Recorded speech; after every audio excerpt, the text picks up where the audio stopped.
Hello, everyone. Welcome to Truth Tuesday. I am Satoshi Sean, and that is Like Clean Lisa. This is the second half. First half was on Lisa's channel. If you're watching this later on, you can go check that out. Whoops, make sure everything's live, which we are. Oh, please hit the like button also.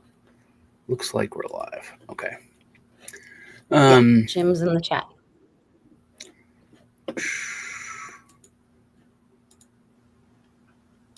He is the first today. Hey, he just said something before we went live, and it's gone. So I guess that means we're live. We're live on X, Twitch, and YouTube. So wherever you're watching from, glad you're here. We had talked about a lot of stuff over on Lisa's channel. But today wanted to hit couple things I wanted to hit.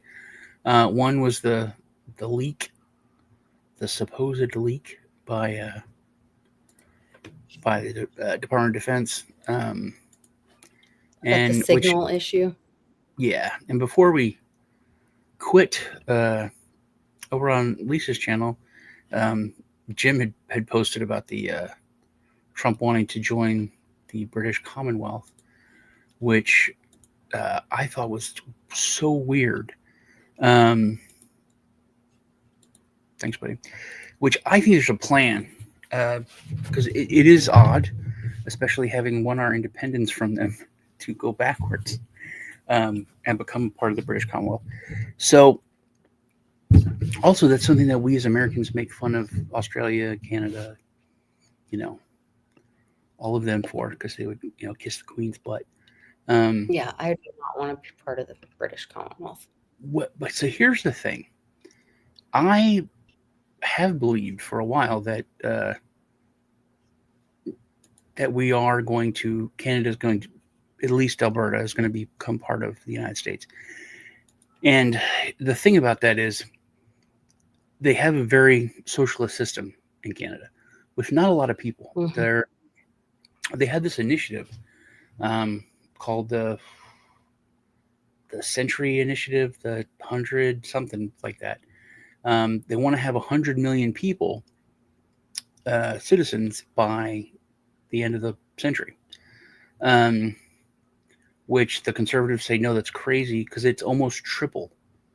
They only have like 40 million people in the whole country, and it's the second largest country in the world, next to Russia. So it's insane to think about that. So I thought that was going to happen, that we're going to become a state. They're going to become a state, or at least Alberta. Now, if Alberta does, because of their socialist system, like we talk about Social Security is going to fall apart because there's not enough people paying in as opposed to taking out. That's how Canada is. Part of their system is like a certain sector of the country funds the majority of the social programs, and that's Alberta. If you take Alberta out of the equation, there's no way that the system can stand. When it comes to like Quebec and the other places, they're not going to be able to afford their way of life anymore. And as far as when it comes to Alberta, they're going to have like lower taxes. They're going to have a lot more money in their pocket because they're not going to be paying for a lot of stuff for the rest of the country. They'll be like a regular state. So that would make the other states in Canada or other provinces fall. They would be tasked with changing their way of life or just becoming a state. So it might but there's some parts of Canada, some provinces that are so sparsely populated, they don't have enough people to be legally become a state. They would have to become part of like Washington, and it's something like that. Because I think there's so many million that you have to have in a state to be legally considered a state. Interesting. And I know that two of the provinces don't have enough people, don't have enough citizens. But so here's the thing. So I was talking to a friend of mine, smart guy. I would say moderate left. Okay. Um, and I was like, Canada, maybe not all of Canada, I'm sure, but at least Alberta, if not two provinces, are going to become states within the next couple of years. She's like, there's no way. I was like, dude, they want to. If they want it and we want it, it'll happen. And then he said, yeah, but the king would never allow it. And that threw me because I don't, like, that doesn't enter into my way of thinking. You know what I mean? But he was like, the king would never allow it. It wouldn't happen. And I was like, that's kind of true. And I do know the king is still the king of England. He's the king of the British Empire. He can take over and disband Parliament, get rid of everything, and take over again if he wants to. There's certain steps, but he has the power. Um, people say, especially Europeans, they say, "Oh, he's just a figurehead. There's no real power." But that's kind of, I've always thought, a way of dealing with the fact that you're a subject. Um, you know what I mean? It's like, oh, he really can't do anything, but he can. Um, so I started thinking about it, and I was like, he could at least stop it from happening, because they are his subjects. When it comes down to it, it's not like a regular, like the how part of Oregon wants to become part of Idaho. They'll be able to do it if they want to do it. It's not like anyone can stop it. Um, it's not like that when you're a subject of a king. You can be stopped. So thinking about that, but what if the United States was part of the Commonwealth? It would not. It would be like Idaho coming into, or Oregon coming into Idaho. Very, very different situation. Um, yeah, and that's all woo-woo stuff you could go into. But as far as this, I think becoming a part of the Commonwealth, the only thing that makes sense, um, if not just being a weird troll, which there's people in our government that are doing that. I think that's part of why Trump always talked about the Commonwealth of Virginia and said it was really important not to call it the state of Virginia, but to say the Commonwealth of Virginia. He was very careful about the language. I've forgotten a lot of that. I looked into it, like why certain things are parishes and not towns, or why something's a village and not a city. Because I grew up north where Massachusetts, Commonwealth, and in court and everything there, it's like all read that way. It's an important part of the language. I forget the reasoning. I should look it up and get reversed in it. But I think that's the only thing that makes sense to me, is that it's part of the Canadian seizure kind of thing, is why we would even be talking about that. I mean, if you're talking about, the war of back in the, it was the War 1812, whenever they came in and tried to, War of 1871, whenever they tried to, the second Civil War, not Civil War, Second War for Independence, they tried to take us back. We don't talk about that much. It's not brought up in school a lot, but that was a huge thing. It was before or right after the Civil War, when we were weak, they came in, the British, they tried to take back the United States. Wasn't the colonies. We're, the United States then. Huge. And we won our independence again. So for Trump to tease them with maybe we'll be nice and we'll come back home, Dad. Let Canada come over and play though, and then like, nah, we don't want to. Could be part of the deal. I don't know. Part of the art of the deal. That's the only thing that makes sense to me. Like I said, that it has to do something with Canada leaving and becoming a state.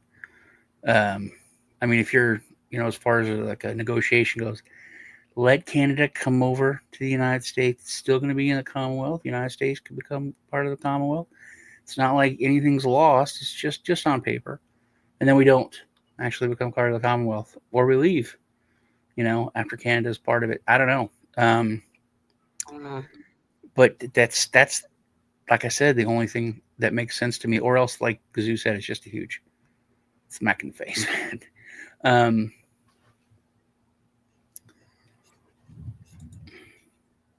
Yeah, because when Trump walked in front of the Queen, like I think all those deals have already been done. That was like a huge. It took her, little satanic unicorn down off the Buckingham Palace. Like all that stuff has already been done in my mind. So the Canadian beer is good. Admitting to any of that. That's the thing I like about Canada. You were just there. Where did you go? Ottawa. It's so European. So they're Parliament Hill. It's so European when you're there. It's like you're not in Europe, but it's Lisa's having some trouble with her Wi-Fi, so she said whenever it gets fixed, it might flip. She has to come back in. But that's one thing I was a kid I used to like about Canada. It was very different. And that was before I had been to Europe. And then once I was in Europe, I was like, oh, it's like European America. Which now, America's a lot like Europe was when I was a kid. So,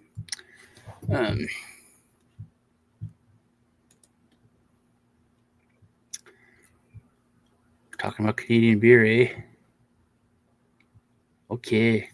You're like that. Who are those? Who are they? The McKinsey brothers, eh? Yeah. Now there's who's the new? Oh, Letterkenny. Letterkenny's the new Canadian.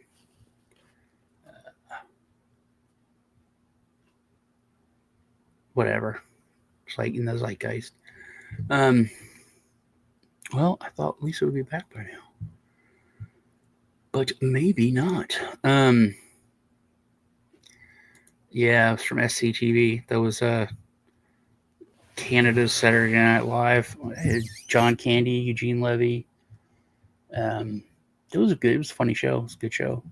On Amazon, there's a show that is 1,000% copy of Saturday Night Live. It was on ABC, I think. It was called Fridays. They didn't even try. They make jokes about it all the time. It's exact copy. They have musical guests. Everything's exactly the same. Didn't go long, but it was Michael Richards is on it. Kramer, Larry David was on it. They had hair. But it's a lot of Seinfeld stuff's on there. I'm not checking Eric. Well, he's talking about the DAO copy on Ethereum. There's I don't know if you know the new the rap for Richard Hart. A friend of mine, Keith Waring, he 1,000% into Richard Hart and the ecosystem, and I love him and respect him. So I'll give him that. But I used to really like Richard Hart. Looked up to him. Talked to him a couple times, but didn't ever have him on the channel. I was about to. Right before he did his big change into the persona that he is now, where it's about watches and Gucci bags and stuff, when he was just kind of a smart guy before. So I don't know. I haven't really been into it that much since he's changed in his persona. But he has. I mean, he's been upfront with a lot of stuff that he's done. I haven't looked into Pulse Chain or anything in a year or two. Cool. I'll bring that up and talk to there's Lisa. Talk to Greg on World Blockchain Roundtable about it on Thursday.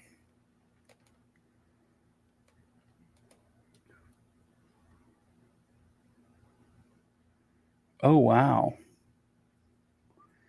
Well, Lisa, it was using her hotspot, and she said she got a text that she used all of it, and they kicked her off. So she has to wait for her stuff to get fixed.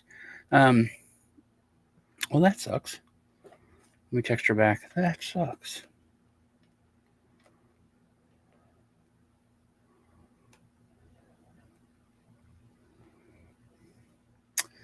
Okay. My first and middle name is Robert Nicholas. One of my friends, which I've been friends with him since for decades. His name's Robert Nicholas. Um, so I wanted to talk about the Pete Hegseth thing, um, which I had an idea about this yesterday, and then in getting ready for the show, I wanted to look this stuff up.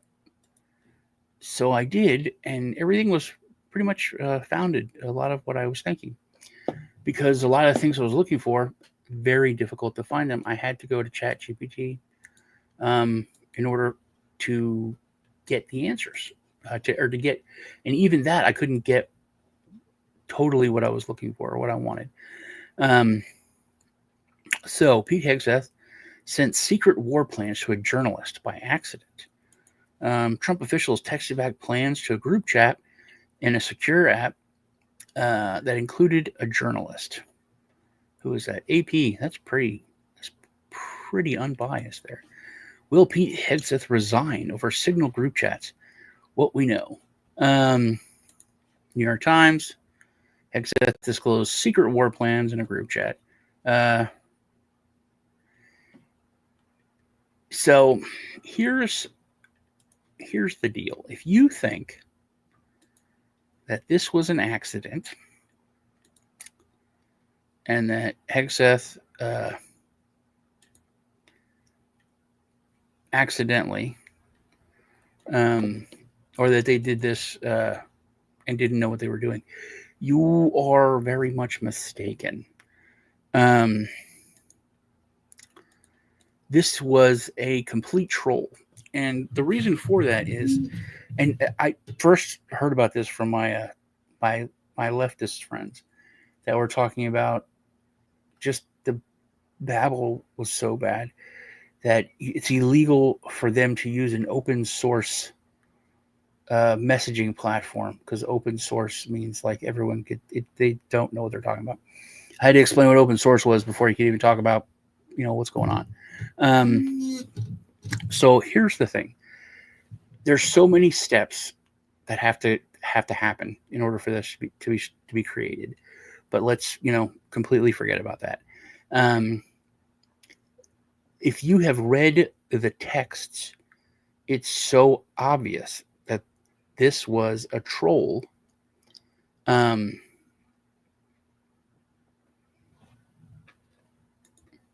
moles hide in the source. So it's very obvious if you read the text that it's a joke, it's a troll, it's hilarious. Either that or our vice president and everyone else is a bunch of like 20-year-old gym bros. The way they were talking and what they were saying, this was a absolute troll on Europe, and some of our enemies, but mainly Europe. And to get it out there and to get the information out there, they used the left media to promote it and to put it out there. I just showed you like 5 articles that, I mean, the New York Times, everyone is talking about this. And they're but it's hilarious because that's what they wanted.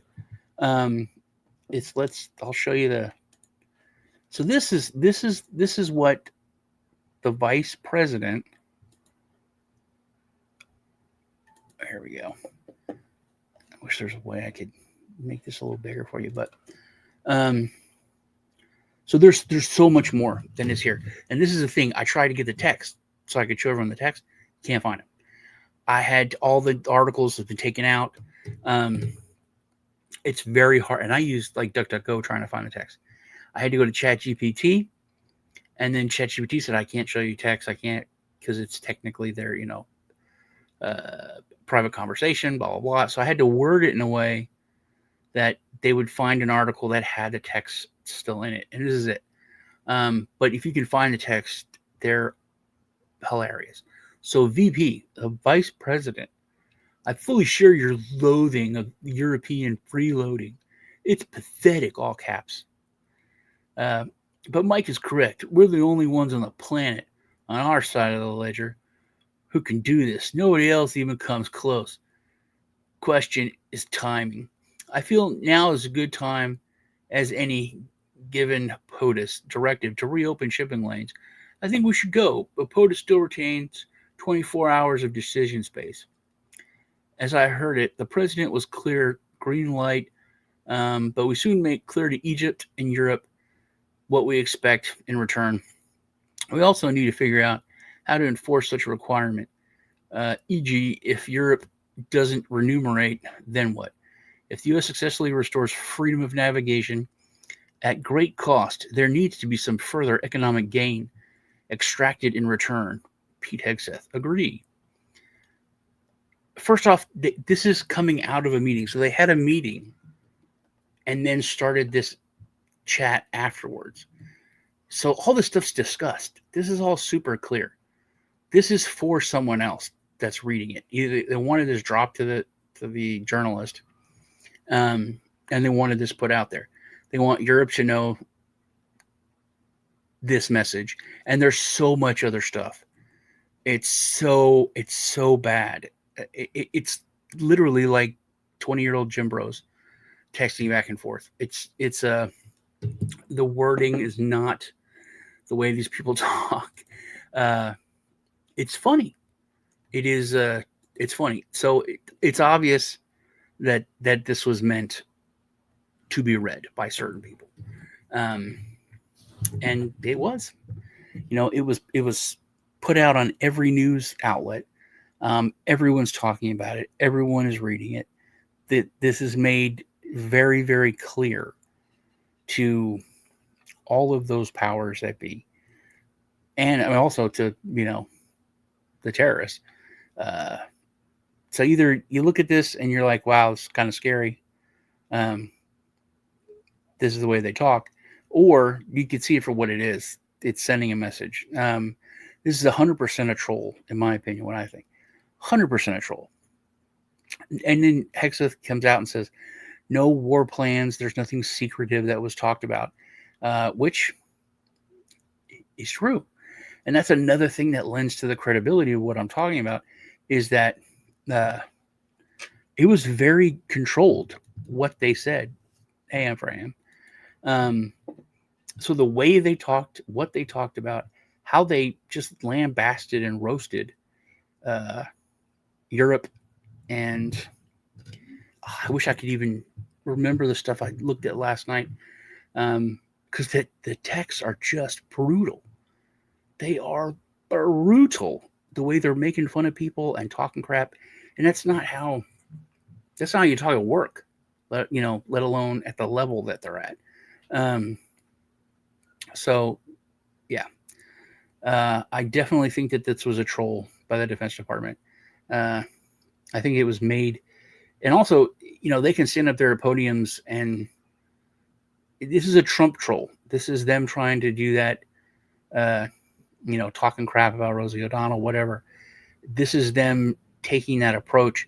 They can stand at podiums. They can, go to conferences, and J.D. Vance was as brutal as any politician I've ever heard when he was, talking to the EU, when they had Stammer over, and he was like, we have freedom of speech. You arrested a woman for praying in her own head on the street. So that's it.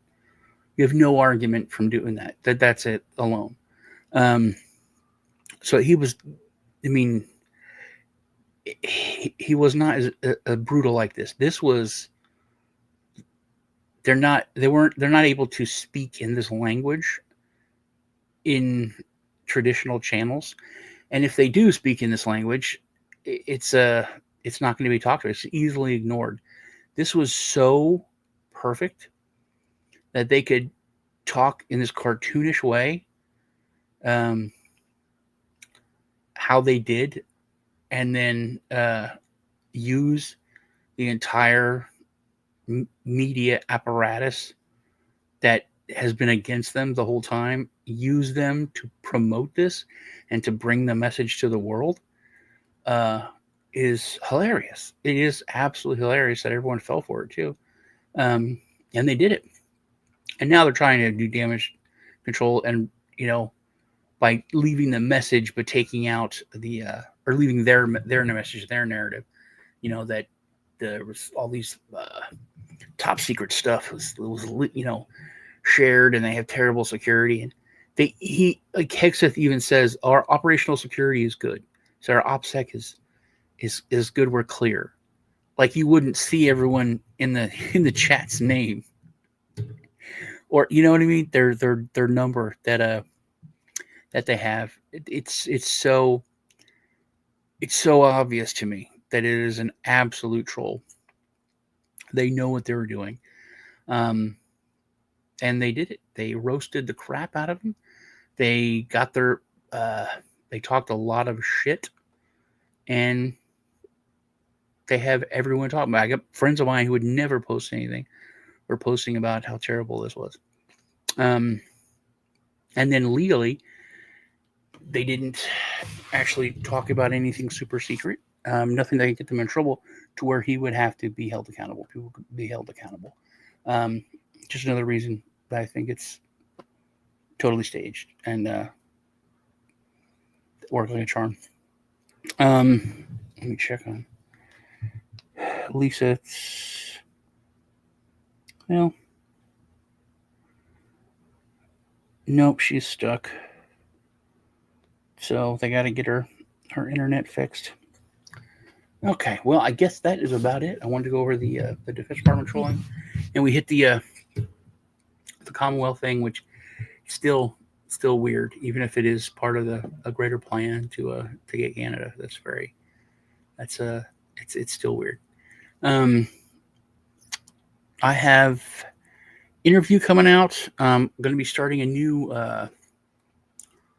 playlist that is going to be about trading, basic stuff about trading, basic TA.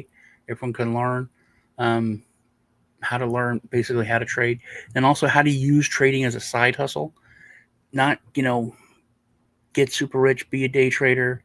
I'm not going to go and rent a Lambo and some apartment in the city to make you think I'm a billionaire, and walk around with a laptop with charts on it.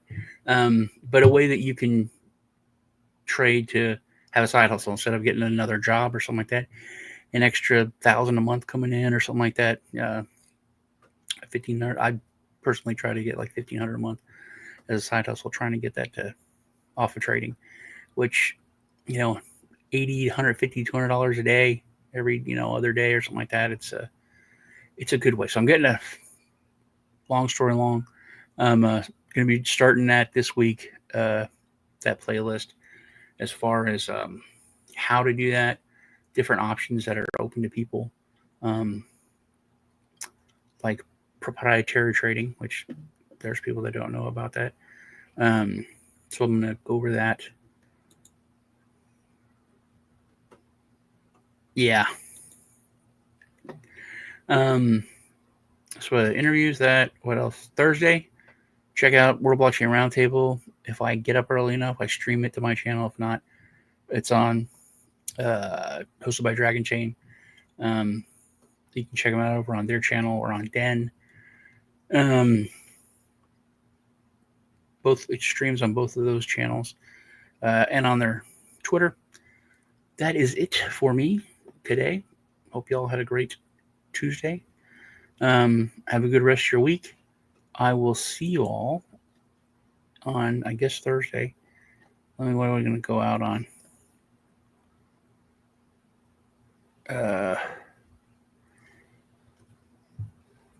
Taliban buying meme coins. That's a funny one. This is funny. We'll go out on this one.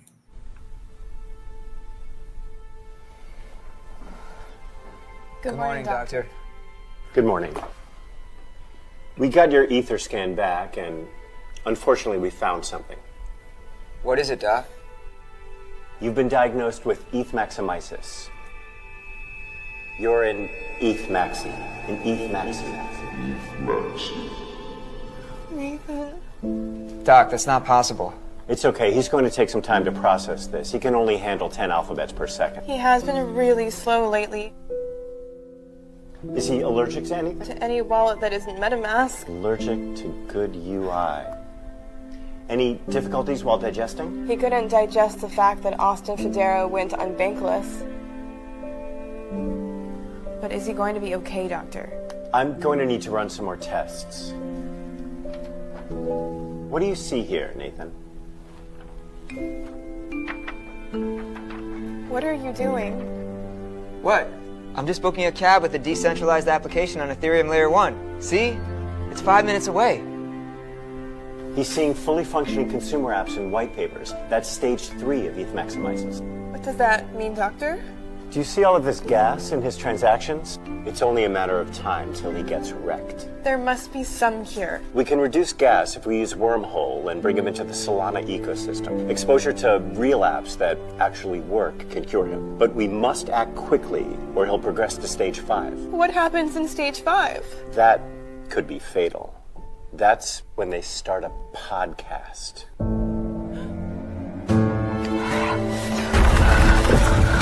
Quick! What's happening, Doctor? It's a common reaction faced by ETH maxis. They can't function without another layer. Layer 3!